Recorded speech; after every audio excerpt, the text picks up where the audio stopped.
So after checking out 11 Easter eggs that roasted the competition just over a week ago, you guys pointed out even more times that video game developers took shots at other games. Here are 11 more video game Easter eggs that destroyed the competition. Now, video game marketing deals are very predictable. Your typical AAA game will team up with brands like Mountain Dew or Doritos and offer in-game XP boosts or cosmetics if you buy those products. One such marketing deal was struck between looter-shooter Destiny and energy drink giant Red Bull, with players being given XP boosts and even an entire time-locked questline for buying cans of the fizzy beverage. Well, when Techland, the developers of the Eggcellent Dying Light, saw that Bungie was encouraging its player base to drink highly caffeinated drinks to earn in-game rewards, they had an idea. Seemingly in response to Bungie's Red Bull campaign, Techland launched the Drink for DLC event, and all it asked was that you tweet a picture of yourself drinking water with the hashtag #DrinkForDLC.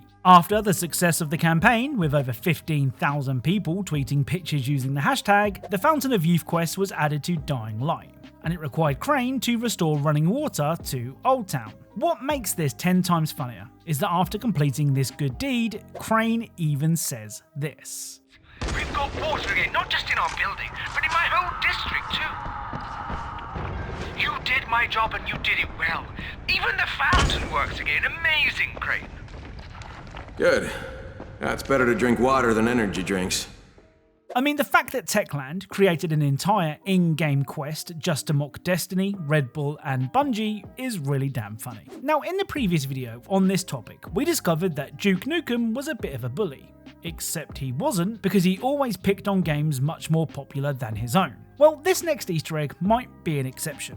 On the Mirage Barrage level in Duke Nukem 3D, you can find this. Why so serious, Sam? So this is actually a double Easter egg. Not only is this Sam of Serious Sam fame, but Duke asking why so serious is of course a nod to the Dark Knight. And he says, why so serious? Oh, and for those of you already commenting that Duke 3D released way before the Dark Knight, you are 100% right. However, the 20th anniversary release of the game included levels that were specially made for this version, one of which was Mirage Barrage. Now, seeing as we've just seen a shot taken at Sam by Duke, it only feels right to have Sam take a shot right back. On the Forsaken Compound level in Serious Sam 2, you can find this. Secret Duke skeleton has been found. Dude, you've been hanging here like forever.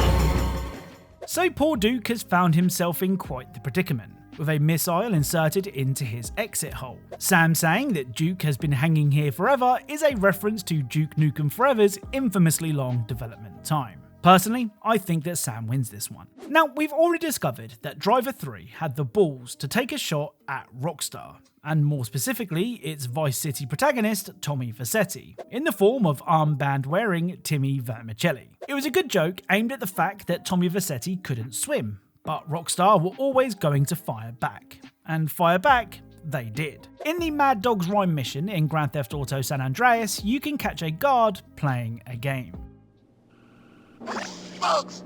I mean, how can refractors mess up so bad? Tanner, you suck ass! So the man asking how refractions could mess up this bad is a nod to Driver 3 developer Reflections Interactive. He also says that Tanner sucks, which is a reference to John Tanner, the main character in Driver 3. I mean, of all the companies to poke fun at, I personally wouldn't choose Rockstar. Not only do they make some really good games, but they aren't afraid to get involved in some good old-fashioned mudslinging. Now, a popular suggestion for Easter eggs that destroyed the competition was one that I'd kinda forgotten about. However, loads of people mentioned it in the comments of that previous video, so this is for all of you.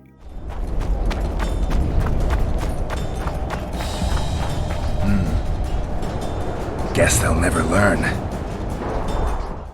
So Geralt of Rivia, not Riviera, finds an assassin from the Assassin's Creed games dead in a pile of hay, which is of course a reference to the leap of faith performed in those games. Speaking of dead assassins, next up is Rage 2, with another person who seemingly overshot their landing. If you climb this tower, Not only will your character make a subtle Metal Gear Solid 3 reference, What a thrill. but once you reach the top, you can find this.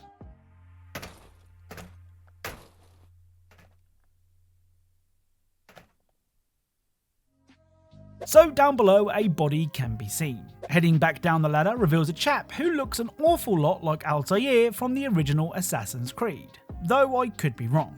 Still, 2 dead assassins in one video sure is something, and if you follow my video game Easter egg series, you'll know that loads of games use this exact Easter egg. Now, I mentioned before that Ghostrunner is a very fast-paced game, but it does have its moments when things are quiet. I mean, sure, those moments usually follow you ruthlessly cleaning out a whole bunch of enemies with a katana, but that still counts. Well, during one of these quiet moments on the up the tower level, you can find this guy.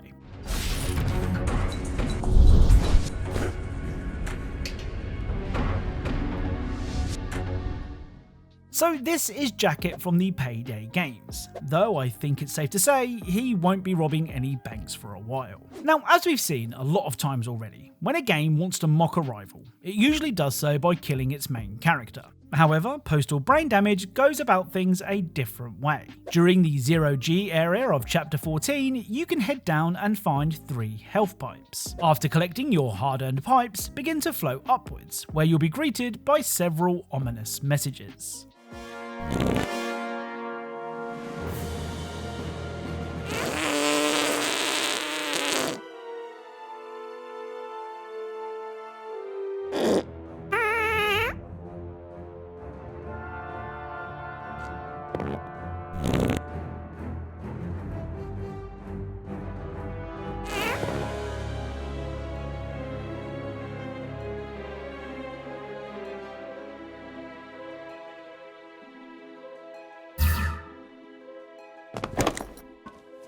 Those moronic developers thought they could hide this from me? So after several warnings, you enter a room with pictures of Doom Guy. But some of these pictures reveal a side of the Doom Guy we haven't seen before. And that side is his backside. I mean, I'll let you guys argue it out if the Doom Guy squats have paid off or not. Right, it's time for another appearance from everyone's favourite cigar smoking piss taker. In Duke Nukem Forever, you can find this. Well, at least he got an ending.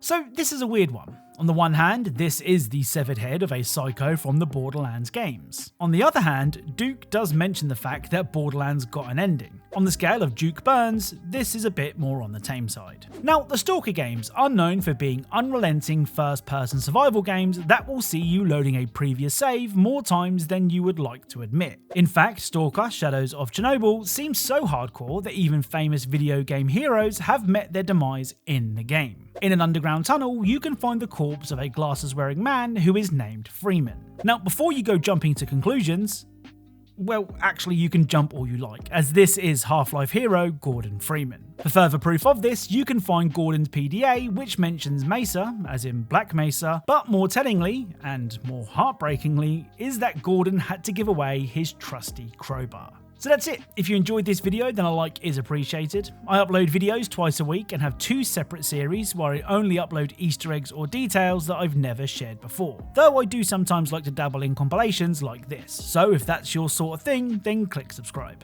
As always, thank you all for watching, and I'll speak to you all soon.